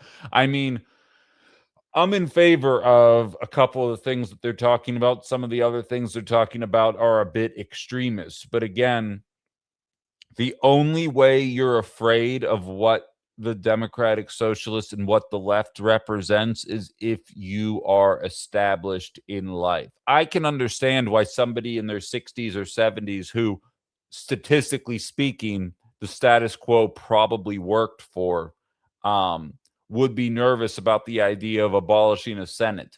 When you say to me, Ben, what are your thoughts about this, about the Democratic Socialists saying we should abolish the Senate? I'm like, well, in my adult life, all I know the Senate to be is the thing that stops Medicare for all from happening. The fact that you need 60 votes to get anything popular done, but somehow the Republicans always figure out how to only need 50 votes to do the unpopular thing. Here's how I'll answer that question. Again, I can't prove this, but I know I'm right. I believe to a certain extent, the reason why I was taken off the air is because I exhibit a lot of socialist tendencies, but I express them in a way that not only don't sound radical, but that have most people thinking I'm a moderate when they listen to me talk. And it's like, no, I'm exhibiting the traits of what a democratic socialist is, and it's just that you guys don't see that. You see liberals and you see conservatives, and you kind of conflate what those ideas mean. I gave a speech very similarly at the Green Party convention at Casablanca yesterday where I talked about this kind of stuff. When presented with the right inflection, with the right data, with the right talking points, people hear what democratic socialism is, and they're like, actually, when you say it like that, it makes a lot of sense. Fox News went out of their way to find somebody who talks about this in a way who it sometimes feels aren't even trying to win people over. There's a friend of mine who started a progressive movement, and I respect the hell out of everything that she's been able to get done in a very short period of time. And I oftentimes razz her about the identity politics involved in her movement. And it's a talk about standing up for women in the trans community and all that. And I read the descriptor and I said, obviously, I support this and I'm in favor of everything you wrote here. I said, that being said, if I were inclined not to agree with you, this kind of verbiage is exactly the kind of thing that I would get 3 sentences in and be like, all right, we're moving on. And there's an important question. Are you trying to win or are you trying to send a message? I am in favor of actually trying to change things. I don't care about proving who was right and who was wrong. Obviously, I am higher up in the hierarchy of identity politics as a dude, as a passing white guy, as a cisgender guy, as a straight guy. I check a lot of the boxes. That means like life has been fairly as straightforward as life can possibly be for anybody. It's for me. But that being said, I also know how people who look like me but don't think like me operate. And when you put a woman like the Democratic Socialist president up there on Fox News, that was by design. That was by design. And I think she could have relayed those messages in a way that would make a lot more sense. She could have said, instead of abolish the Senate with no explanation, she would say, our healthcare system is completely broken. We've been trying to fix this for a decade and a half, and every time we try and fix it, we need 60 votes in a Senate that hasn't been any less separated than 53-47 in the last decade and a half. We're never going to get to that 60. And unless we do something drastic, we are going to continue toiling from a healthcare perspective until we do something different. And therefore, I believe the way that the Senate works needs to fundamentally change if we're going to hope to do something about it. And there will still be people that are like, what? That's not the way that it works. But there will be a lot more people that are like, well, I don't know if I agree with that or disagree with it, but I do know it isn't working. And you know what's funny, Jeff? If you told the Republican Party, let's eliminate the Senate so we can pass the SAVE Act, they would say yes. So it's not a matter of the extremist nature of what the DSA is proclaiming. It's that there is enough propaganda out there convincing people that if they want to do it, it's to ruin the country. But we want to do it to save the country. Because I hate to break it to you, the Republican, specifically MAGA, hates the Senate right now because they're not going to get 60 votes. And our own senator, Ron Johnson, is running around the country doing all media except this show to go and tell people, yeah, conservatives need to eliminate the filibuster so we can get the SAVE Act across. And I have been very vocal, both on the radio as well as on this program, saying, I hope they eliminate the filibuster and pass the Save America Act, because if liberals can still come away with a victory, and I realize that's a big if, but if they can come away with a victory, they have no more excuses for Medicare for all. You no longer need 60 votes. All you need is 50 votes in the vice president, and you have Medicare for all. You no longer have an excuse for why you can't do things anymore. Sign me up for that. I am okay with that. The professors hate that idea. They say the filibuster is necessary to make sure that there's not sweeping changes every 4 years that there is a new presidency. And I get that logic as well. But what I know as a 38-year-old is that the filibuster has gotten in the way of addressing corporate greed, fixing poverty, fixing our healthcare system, fixing the banking system, fixing the minimum wage, fill in the blank. The Senate or the Senate parliamentarian, depending on how liberal you want to be, have always gotten in the way of this kind of thing, and no Senate would mean something entirely different. It's also a bit of a layover from a time, and I'm not breaking any facts to you. California has more than 40 times the population of North Dakota, and yet they both have the same representation in the Senate. And it's always going to be right in North Dakota, and it's always going to be left or liberal in California. And so they're always going to have an excuse for why the popular thing can't get done. And so that's my very long way of answering, saying, yeah, I don't think she won over any Fox News voters, and I wish she had gone about expressing her beliefs in a different way. But it doesn't mean that what she's saying is necessarily wrong.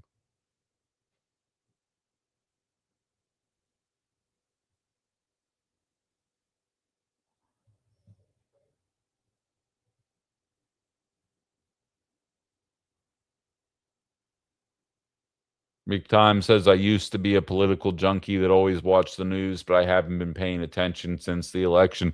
You know what's ironic? Because you're like the opposite of America. Normally, America does the other thing where they stop paying attention when liberals are in charge, and that's why we keep ending up back here, is because they act like everything's fine now that there isn't an orange man saying mean things at the White House Correspondents' Dinner. The amount of coverage that was getting, I didn't see a lot of news this weekend, but the amount of times they were trying to make that a story, that Donald Trump called J.B. Pritzker fat. Like, it's just like, all right, guys, like, you're not doing the left any favors by doing this. Like, is it my kind of humor? No, but grow the fuck up.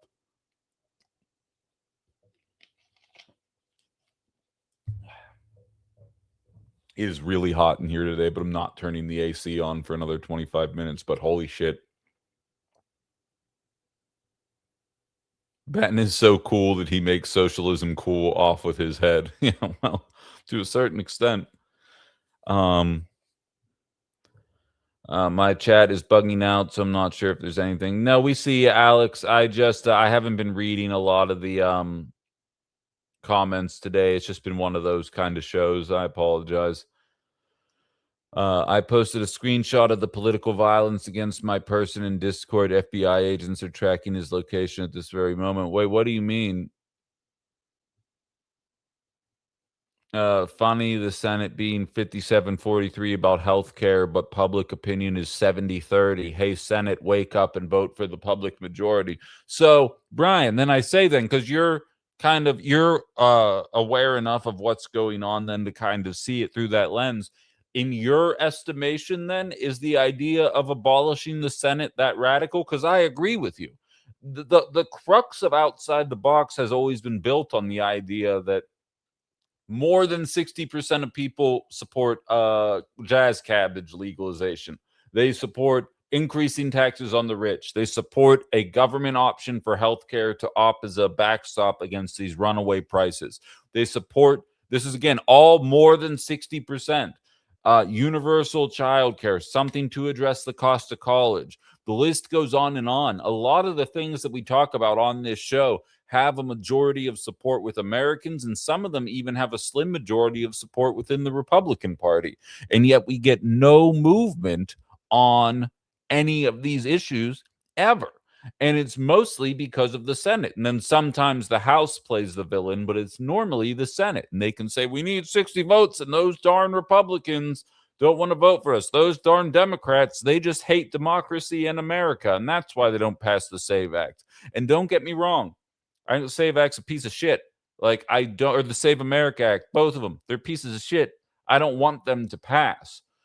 But the fact is, we're here celebrating this now And then inevitably, we will be condemning the Senate for the same reason in 3 years, because it'll be positive shit. And then the Republicans will be like, yeah, I don't want to vote to make life more affordable. And then Republican voters will point to the Save America Act as if it were apples to apples and be like, well, Democrats did the same thing with the Save America Act, so why should we play ball now to reduce my health care bills? And it's like, I really need you guys to enlighten yourselves a little bit here if you would just listen to yourselves for 2 seconds, but I get it.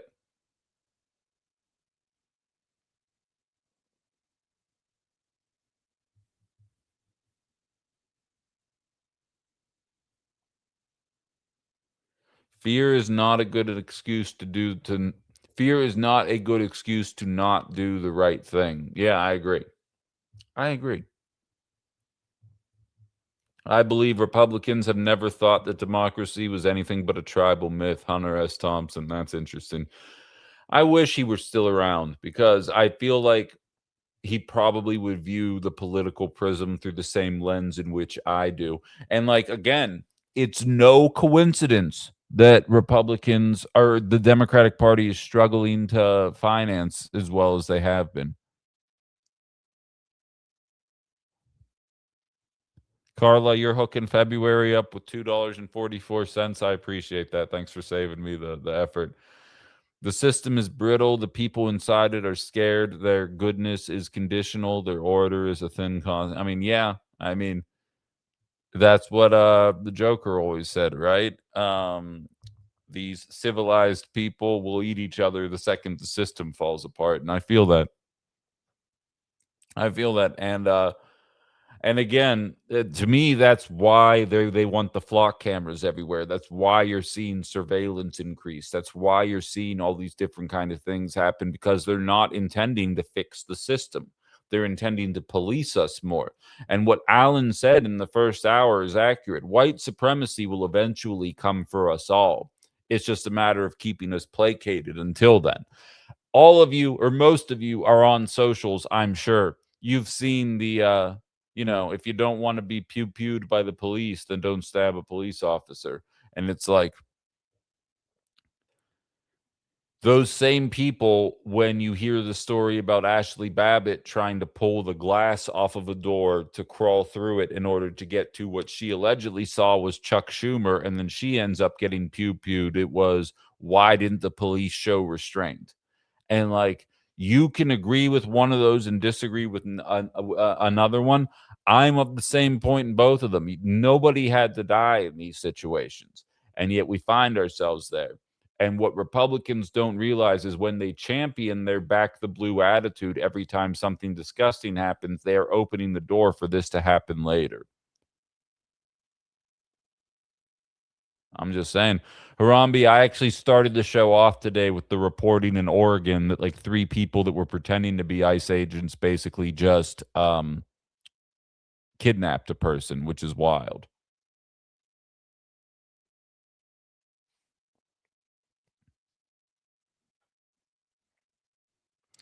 So, KG, you said Ashley Babbitt was in the wrong. So, was what happened in Madison also in the wrong then? Because a police officer was allegedly slashed or stabbed. Ashley Babbitt didn't actually hurt anybody, at least not on record. She was just in the wrong. She was trespassing. To me, I think if you're looking at it, if you drop the disgust with January 6th out of the conversation, it's 6 of one, half a dozen of the other. I don't think either one of them should have lost their life in the situation that they were in. That's the way I view this. And what Republicans struggle with is they see it with Babbitt and not with any of the hundreds of examples that it happens with minorities.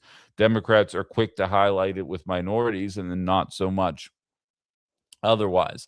And it's the kind of thing you hate when Republican talking points bear out to be true. But like, the more I do this job, the more I realize if you exclusively get your news from liberal media sources, they will highlight every time a murder is done against the LGBTQ community. One just happened, I think, in Germany. There was a stabbing.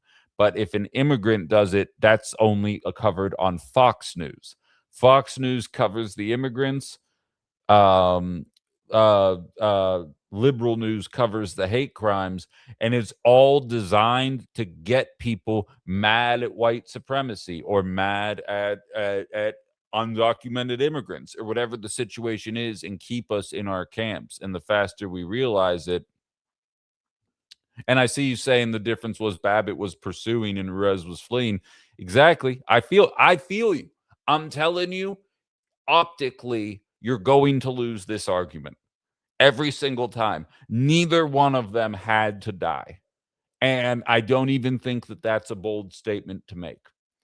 And the point that I'm trying to make with this is that Republicans will get up in arms about this without acknowledging that their blind defense of state violence every single time it is perpetuated against a minority is what's going to inevitably open the door for the exact same violence against them. And you watched it happen there. Again, it was being brought about for the same circumstances, but then based on your own logic, then Kyle Rittenhouse was in the right. You know what I mean? Like, it's such a slippery slope where we have these conversations, we see these different circumstances, and we will contort ourselves in ways to make it, because we know what we saw happen in Madison was wrong. And we know what we saw on January 6th was wrong. But it doesn't change the fact that both of those resulted in state violence that, in my opinion, did not need to happen.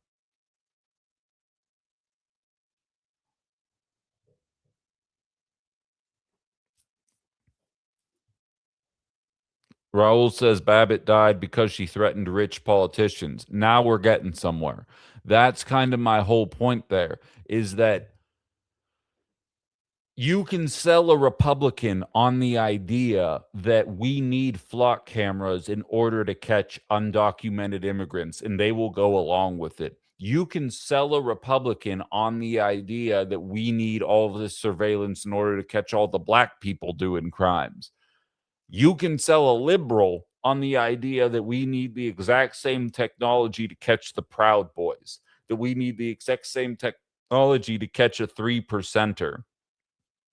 That we need all of these different, that we need all this surveillance. And regardless of which party you identify as, the only consistent is we end up being surveilled much more than we were. We end up in more of a police state where authority has more of a say in whether or not we're going to walk out of one of these situations with our lives or not. And they use it to weaponize it. And they get liberals mad at Ashley Babbitt and the J6ers. And they get conservatives mad at any minority ever that ever did a thing. And I watch it all happen in horror. And I'm just like, oh, God, I can see everybody getting played. And we're not even realizing the track that we're on right now. Like Ethan says, no one ever needs to die in these situations. Death is permanent. And most of the time, oh, shit, I got like 3. It's just a little excited or nervous. 1,000%. And moreover, even if you are stealing a car, like you steal my car, okay, that's really frustrating. And my life is now thrown into flux because of a decision that somebody made, maybe struggling with mental health, maybe struggling financially, maybe just out for a joyride. Who the hell knows? And I'm sitting there now carless. There is no amount that person who stole my car's life is worth that I'd be like, that Mother Hubbard stole my car, and if you have to take him down to get it back, you do it. That's just not ever going to be the way I think. It's never going to be the way that I think. And for the record, I also don't value the House of Representatives' safety so much that I'm like, Ashley Babbitt had to lose her life. What if she had actually gotten to Chuck Schumer? Like, no, that's not a thought that I'm going to have. It didn't need to happen. I'd like listening to Dr. King's 3 Evils of Society speech. I will look into it.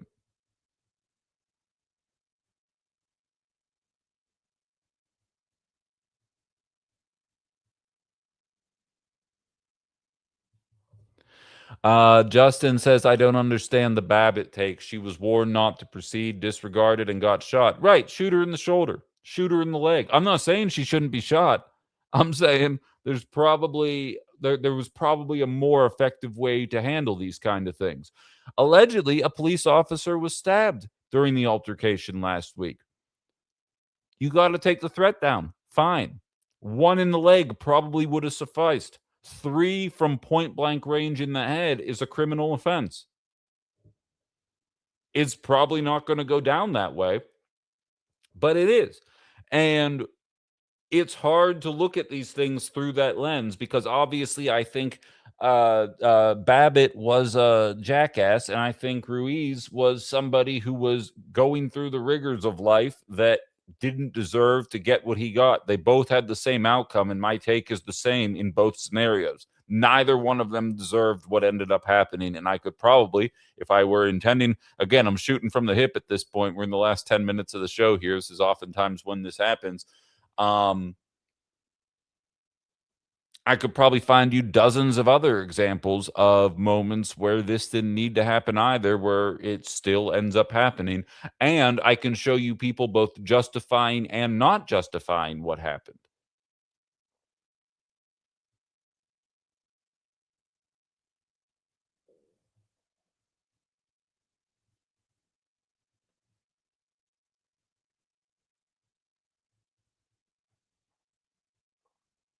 I don't know if you can shoot that precisely or not. I think you can. I know you definitely don't have to shoot from point blank range.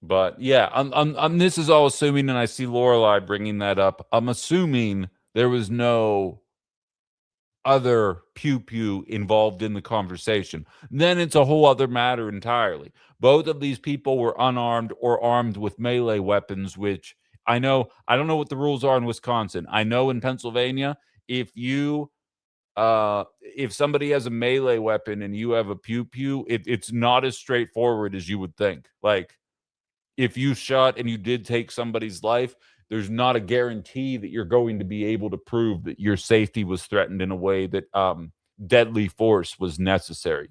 That's the rules in my state. I don't, like, obviously in Texas, it's something entirely different, and I don't know the rules here in Wisconsin.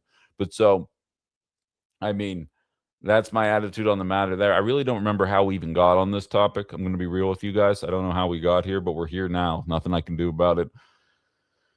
Yeah, and as Raul says, and this was my argument last week, 4 cops with tasers, pepper spray, and batons had other options. 4-on-1. Exactly. People are saying, well, maybe the taser didn't work. Okay, 3 other people have tasers. Maybe try again before going to deadly force. Standard. That's why I said to Alan, at a bare minimum, I don't know if this guy's going to go to jail or not. And if I know America, I think he's not going to. He probably should be, but I think he's not going to. At a bare minimum, he should never be working in law enforcement again. And I don't even think that's a bold declarative statement. He should never be involved in law enforcement again. He does not have the capacity to show good control or decision making under duress. And once you are proven that you don't have that, it's not a skill that you can learn. I say it all the time. If I had a speech impediment, I would not speak publicly for a living. I wouldn't expect you guys to put up with the fact that it's hard to understand what I'm saying, but you just deal with it because this is what I want to do with my life. We all have strengths. We all have weaknesses.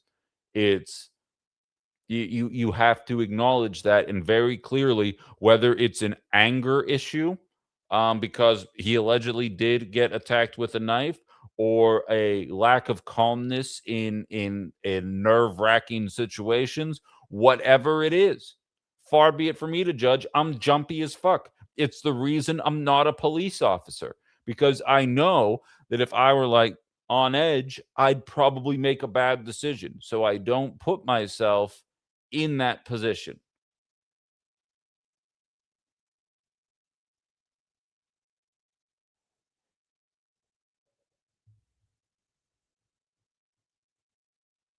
Did the PA law see the episode of It's Always Sunny when Mac and Charlie debate swords versus guns?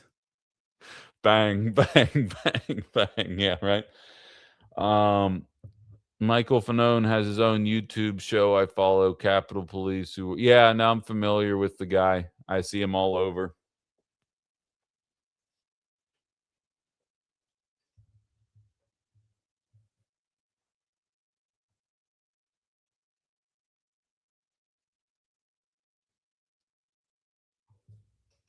Yeah, but in any event, so that's my thoughts on the matter. I feel like I've made some enemies with this one, but that's okay. We don't all have to agree all the time. I'd actually prefer not doing that. We're just about to wrap it up. Jesus, it's so warm in here. You guys are just going to have to deal with the air conditioner for the last 5 minutes. Just a quick reminder for tonight. There is a David Crowley event in Appleton, same place where the Francisca Hong event was, the Appleton Beer Factory. I'm going to be there. Oh, Alex wants to hop on for the last couple minutes. I welcome that. But Appleton Beer Factory, 5:30 to 7:30. I have a night show at 7. I'm not going to be there for the whole time, but I figure I'm going to show up for an hour, get some thoughts out there, try and meet David. We're going to get him on the show hopefully this week, if not early next week. But if you can make it, I'll be taking pictures there. You guys, I'm sure, have seen the pictures from the Hong event. Very crowded, but I'll wait. I saw Alex stand up, and then we'll bring her on here as soon as she sits back down.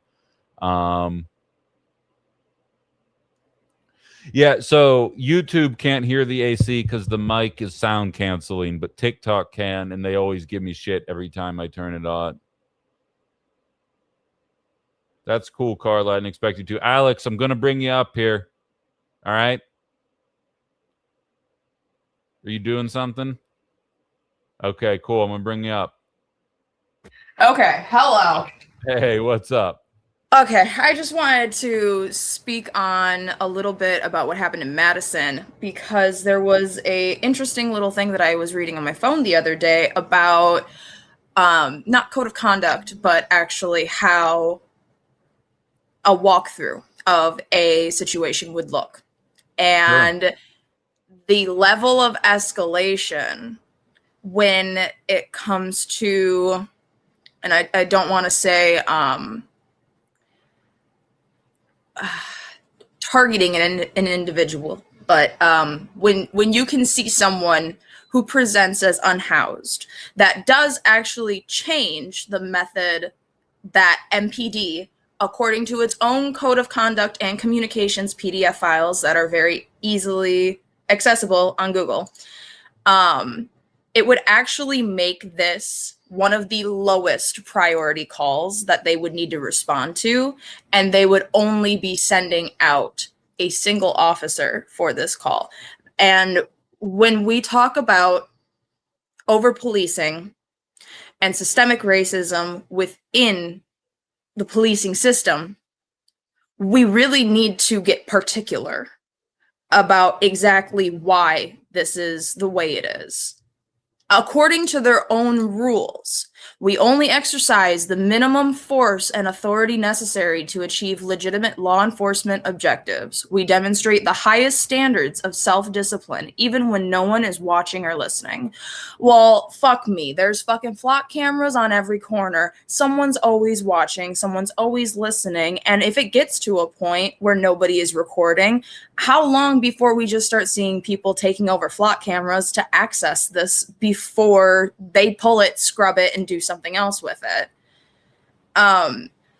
It goes on to talk in the core values and guiding principles of the police department that members shall exercise restraint in the use of force, employing the only amount of force necessary to perform their duties and aligned with department policy.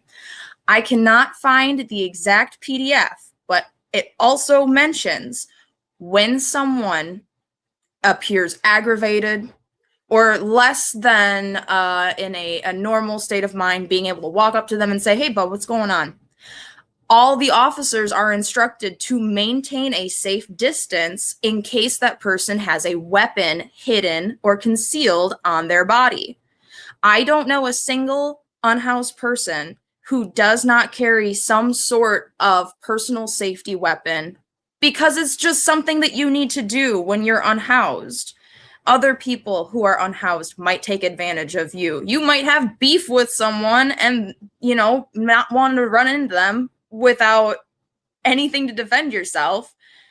And it makes no sense to me that when we're sitting here and analyzing this entire murder of a community member, that we're not sitting here and going, well, no, you actually didn't follow your policy. You did not follow your procedure. And we get stuck in this kind of a rut where we want to sound palatable rather than bring information.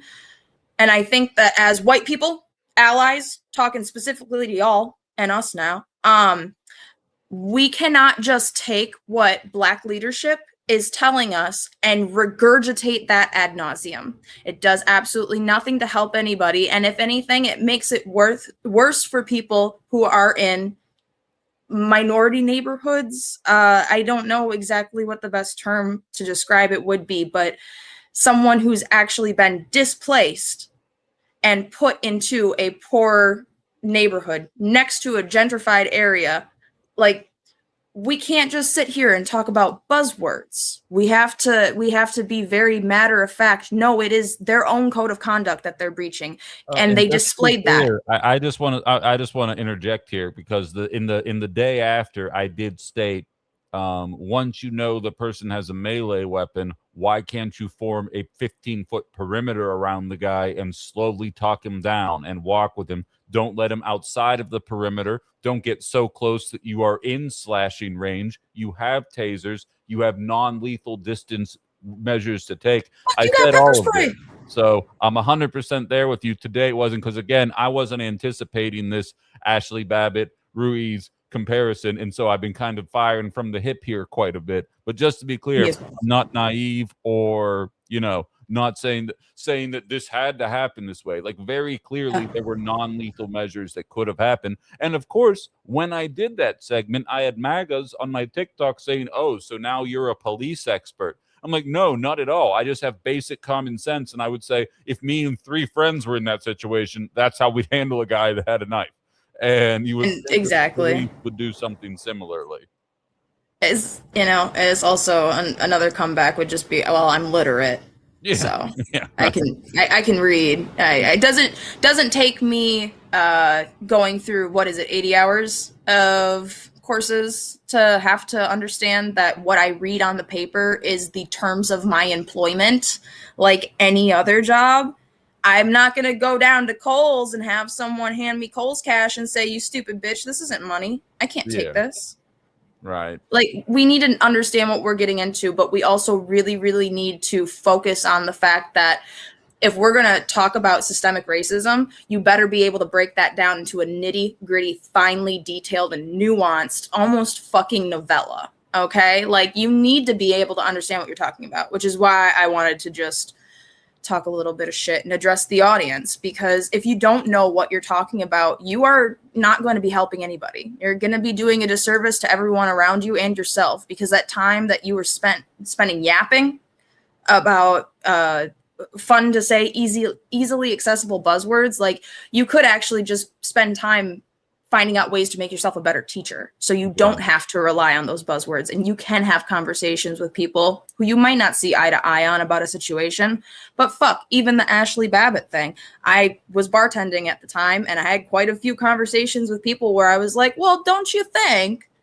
And if you lead the horse to water, you can't make them drink, but sometimes they do kind of get the cogs turning in their head, the smoke starts blowing out their ears, and they do get it. But you got to be able to explain it. So that's all I wanted to say, I guess, is just we really need to focus on a lot of important stuff, because the common denominator that I keep seeing coming out of Corey's passing is, well, he was a criminal. He had a criminal history. He had like 86 charges or something like that. I don't give a fuck. Sorry. Yeah. Doesn't matter to me. Actually, the reason why they even pursued him to begin with is I guess he had a warrant out. So they saw him doing the thing. They were ready to just say, fuck it. We're not going to pursue any further. And then when searching it, they saw that there were warrants for his arrest. And then that's what led to the eventual pursuit. And then the situation that we saw, and had it been a one-off, it might have been less likely, at least based on their interpretation for that. Again, I'm with you. But there was no caller. Has that been debunked now? There was no Karen who said that he was looking into car vehicles, or was that still no, the I initial? think he was looking into the vehicles. He saw the officers, got spooked, and ran away. He has a history of this. So one of the officers was like, I think that was this guy. They confirmed that it was this guy. And then they did a search. They were like, there's a warrant out. And then they began pursuing. I think otherwise they were probably just going to fuck off otherwise. So, and you know what? They're fucking off majority of the time that they're on the clock anyway. So I don't know why they didn't just keep doing that. But now I'm getting political. I'll let you end your show. Yeah. All right. I appreciate you. I'll talk to you soon. Talk to you soon. Bye. You know what's nice is back when I was on the radio, I would talk for 2 straight hours and people would always wait to the last 5 minutes to call me then. And now we're bringing it back on the radio. So that's a good feeling. But I think she's right in her assessment on the matters there as well. And yeah, systemic racism is 1,000% real, Raul. I don't think anybody is going to push back against you on that one. I feel that. But all right. David Crowley event 5:30 to 7:30. I saw Sensei say I should do the live from there. Maybe I might do that. Actually, we'll see how long I end up staying and if it's worth it. We'll see what happens. If not, Ben After Dark 7 to 8 p.m. We'll be back on Outside the Box, back on that bullshit. 9 o'clock Central Time tomorrow. Jumping into the biggest stories. I do have hold on. I have a candidate coming in. Grace Abbott's running for the 56th Assembly District. We spoke with Shauna Riley about 2 weeks ago. It's available on my YouTube page. Grace is going to be on the show at 10:30 tomorrow. Same district. Really liking what I'm reading about her, so it should be an interesting conversation. That's at 10:30, plus all the biggest stories of the day in the lead up to that. Thank you very much for being here, everybody. We will talk to you again later today or tomorrow. Glad you found me too, Raul. Talk to you soon.